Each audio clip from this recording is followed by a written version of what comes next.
I think there's a time where you really feel like you want to pull away from the crowds. You become very protective of your own little space and your time.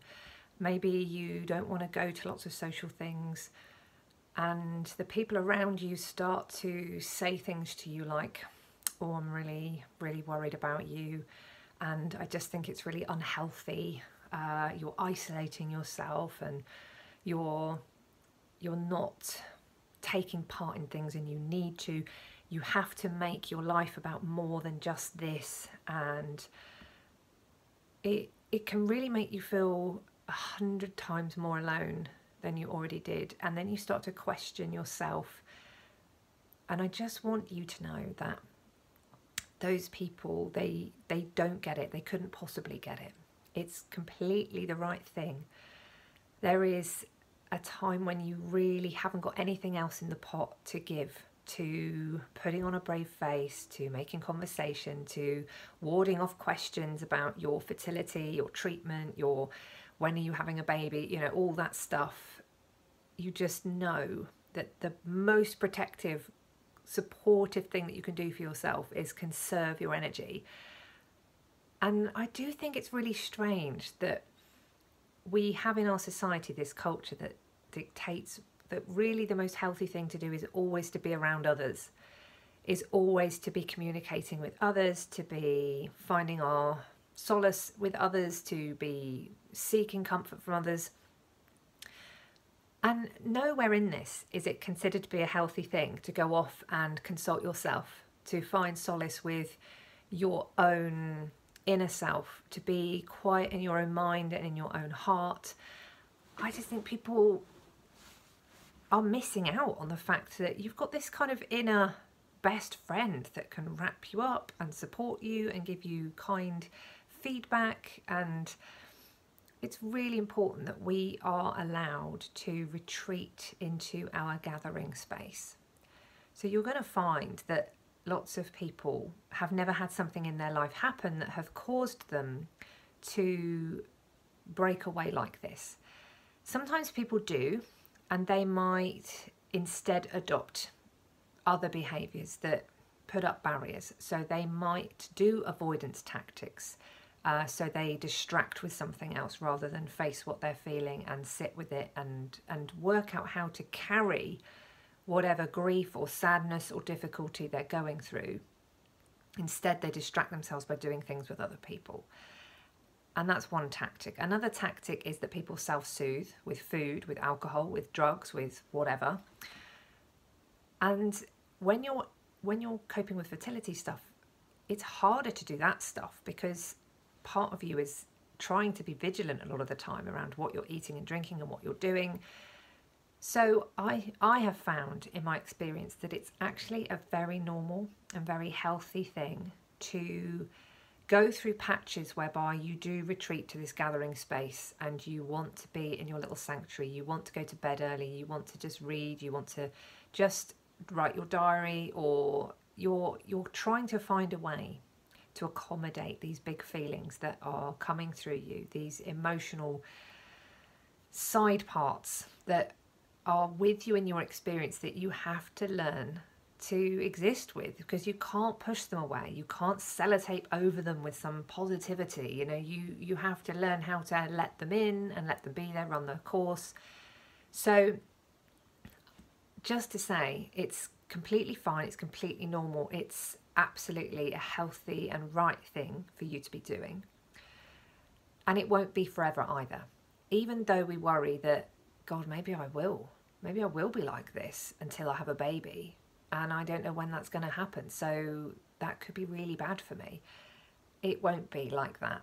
The body and mind, they never stay the same. Everything is always changing all the time. So you might go through a patch where it's a bit darker, it's a bit more difficult, you're trying to recruit your faith, your courage, your stillness, your calm, and sometimes we just need that pit stop. And then even though nothing else changes, we just seem to emerge and things get a little gentler again, a little bit easier again, a little bit lighter again. Things will always change and, you know, find their natural course. The time to worry about how you're being is if you're really neglecting your own self-care in terms of actually maybe you're not getting out of bed and you're not having your showers, maybe you're not eating, maybe you're not turning up to work, to things like that. When you're neglecting those things, particularly if you've got pets that you're not meeting their needs, or you have other children, you're not sort of meeting their needs, that's when you know that there's a problem, and that person needs additional support, that person needs input, that person needs care. That might just be a slightly different patch that needs to be handled in a different way. But if you've got somebody, or you are that person who is actually saying, you know what, I don't want to go to that family meal. I'm not in a place where I've got it in me to go at the moment. What I really feel like doing is staying home. I've got some things I want to do in the garden, or I just want to sit in the bed quietly, or I want to go for a long walk. And in and amongst that, you know, you're still showering and feeding yourself and going to work and doing the things that you generally need to do day to day. Or you're taking considered steps like, you know what, I've asked my boss if I could take 3 weeks unpaid leave because I just need some space, or I'm going to ask to be signed off sick for a bit. These are actually all really responsible courses of action to take when you're recognizing that you're not okay and you need a minute. And it's such a big deal when you realize that you don't have to be scared of these times when you need a minute, when you recognize, okay, these are just massive emotions and I have to make space for them so that they can come with me. And I haven't got the strength to fight them or resist them or counter them with something else. The right thing to do really is to give yourself that permission to say, I actually need a little bit of time and space to move myself through this time, and know that other people aren't going to get it, and that's okay. It's okay to say to people, look, I know it's really hard to understand. I know you think I'm fixating and obsessing and it's becoming unhealthy, yada, yada, yada. They don't know what it's like. It is compelling. It is all-consuming. It is not something you can park to one side and pick up another day. It is not, you are not unhealthy or becoming obsessed. You are consumed by something that is designed to consume you. You know, the maternal instinct is powerful for a reason, and when you've got nowhere else to put it, every now and then it will take you over. Every now and then it pulls you right under, and that's when you have to do that thing of just seeking the time out. Actually, I can't go to that fucking baby shower, you know, I can't go to that work do. I can't do it. I don't want to use the tiny bit of currency that I have that's keeping me afloat on that event, trying to pretend that everything's fine and I'm fine. I'm not doing it. You're not being antisocial. You're not doing the wrong thing. You're not being unhealthy.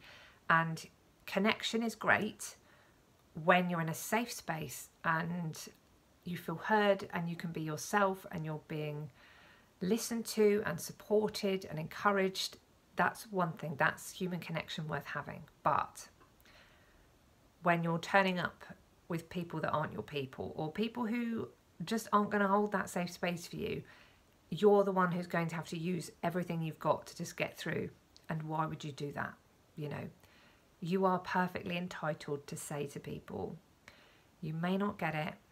I completely get if you think I'm crazy. I can't help the fact that this is a big deal for me, and no matter what I think, no matter what I do, no matter what therapy I try, it is something I'm dealing with. And at the moment I'm going through a stage where I really feel unable to interact and come out and be sociable. I'm really sorry. I'll be back as soon as I can. I just need a minute. You know, take of it what you will, think of me what you will. That's where I'm at, you know, because infertility is a perpetual grieving state. And if you lost your child, if you were grieving a parent, you know, people would assume, okay, yeah, you do what you've got to do, totally understand.